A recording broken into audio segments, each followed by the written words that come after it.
Hey boys and girls, this is Mrs. Willard. Welcome back to the Westfield Art Room. So I hope you had a good week last week, our first week of instruction.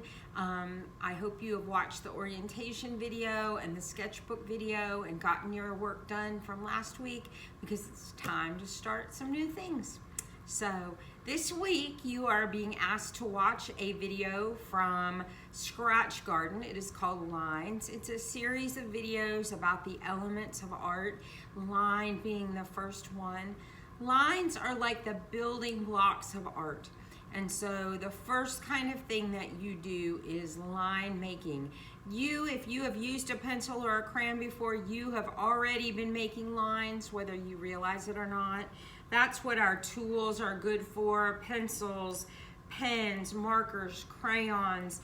Those mostly make lines. We can use our fingers to draw lines in the sand or run them along. Even like here, there's a line right there. We can run our finger across some lines. So the video is about lines and using lines. Like I said, lines are the building block, the basis of what we do when we make art. So I want to show you an example here. This is a painting by a very famous artist named Pablo Picasso. It is called Doves with Flowers. And you can see it is only made up of line. He's just used lines. He hasn't shaded in anything or painted in. It is just line work. And you can have some beautiful art and drawings with just line. You don't need all those other things. You certainly can use more than line, but you can be an artist with just using lines. So in our video, it talked about different types of lines: curvy lines, wavy lines, fancy lines, dotted lines, thick lines, thin lines. And so today in this lesson, we're going to go over some of that and what you're going to do. I would like you to get the different tools that you have available to you together, okay, and one piece of paper, okay, and I want you to practice making different lines, okay. You can try drawing straight lines, okay. It's pretty hard to draw a straight line all by hand, but if you practice at it enough, you will get to be able to do a pretty straight line. Not as straight as if you used a tool like a ruler, but you don't need to do that. Just practice the straight lines as best as you can. Wavy lines, zigzag lines are little spikes, like little dinosaur teeth. Okay, wavy lines, swirly lines, fancy free lines. Try doing it with all the different kinds of tools that you have. That was a Sharpie. If you have one and you're allowed to use it, you can use it.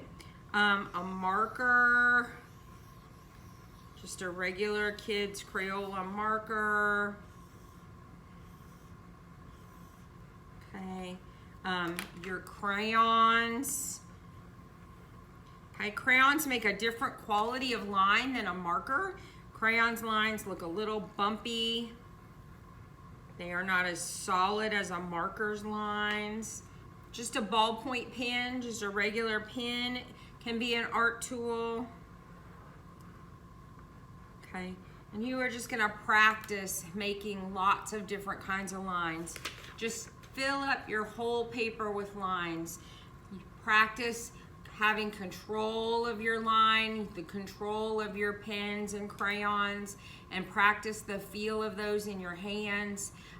The more you practice, the stronger your hands will get and the more control you will have of your utensil, of your tool. It will help you with your writing as you're learning to write this year, and your artwork. So practice that. I'm going to show you one fun thing at the very end. Now, I don't expect that many of you will have this, but this is blue finger paint.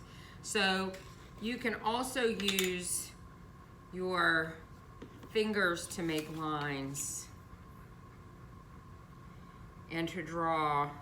You could do this with anything like finger paint if you have it and if it's okay for you to do it. So I love using my fingers as a tool as well. If you go to the beach sometime soon, try drawing in the sand. That works really well. You can make lots of pictures. Of course, as soon as the waves come, it washes them away, but that's okay. So practice your lines this week, boys and girls, and I will see you in our live hangouts. If you can join us, I would really like to see you. Bye-bye.